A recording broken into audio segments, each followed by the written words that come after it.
Assalamualaikum warahmatullahi wabarakatuh. Perkenalkan, nama saya Dini Sekar Putri, NPM 254111081. Di sini saya ingin menjelaskan materi tentang Basic Concept of Microeconomics. Definition of Microeconomics. Microeconomics is a branch of economics that study the economics definition making of individual and firms and their interaction in the market.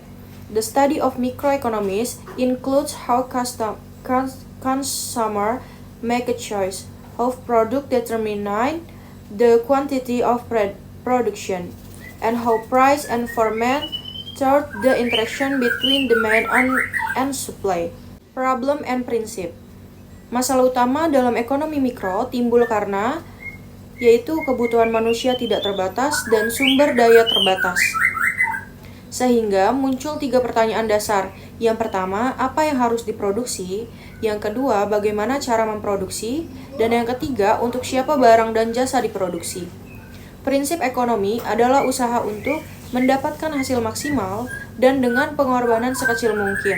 Prinsip ini digunakan oleh konsumen dan produsen dalam membuat keputusan. Selanjutnya objektif. Yang pertama, memahami pengertian ilmu ekonomi mikro dan ruang lingkupnya. Yang kedua, menjelaskan masalah pokok ekonomi yang timbul akibat keterbatasan sumber daya. Yang ketiga, mengidentifikasi perilaku konsumen dan produk dalam kegiatan ekonomi. Dan yang keempat, menjelaskan konsep permintaan dan penawaran serta faktor-faktor yang mempengaruhinya. Dan yang kelima, memahami terbentuknya harga dan keseimbangan pasar. Dan yang keenam, menganalisis pengambilan keputusan ekonomi secara rasional dalam kehidupan sehari-hari. Dan yang ketujuh, menjalankan peran pemerintah dalam kegiatan ekonomi mikro. Selanjutnya, market equilibrium. Keseimbangan pasar terjadi ketika jumlah barang yang diminta oleh konsumen sama dengan jumlah barang yang ditawarkan oleh produsen. Yaitu pada titik ini tidak ada kelebihan atau kekurangan barang di pasar. Selanjutnya, harga yang terbentuk disebut harga keseimbangan atau equilibrium price.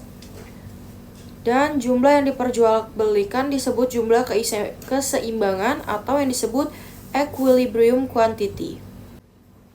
Scope of microeconomic study. Perilaku konsumen, yaitu yang pertama ada produk bertujuan memaksimalkan keuntungan, dan yang kedua keuntungan sama dengan total penerimaan dikurang total biaya, dan yang ketiga produsen menentukan jumlah produksi dan metode produksi yang efisien.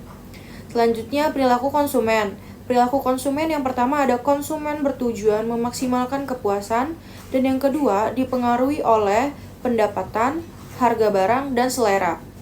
Dan yang ketiga, konsumen harus menentukan pilihan karena keterbatasan pendapatan. Dan yang terakhir, consumption.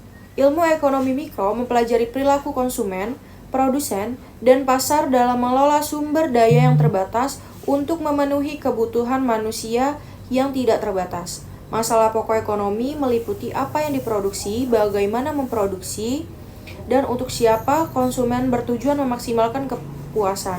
Sedangkan produsen berusaha memaksimalkan keuntungan, permintaan, penawaran, dan keseimbangan pasar, menentukan harga dan jumlah barang, sementara pemerintah berperan melalui regulasi, pajak, dan subsidi.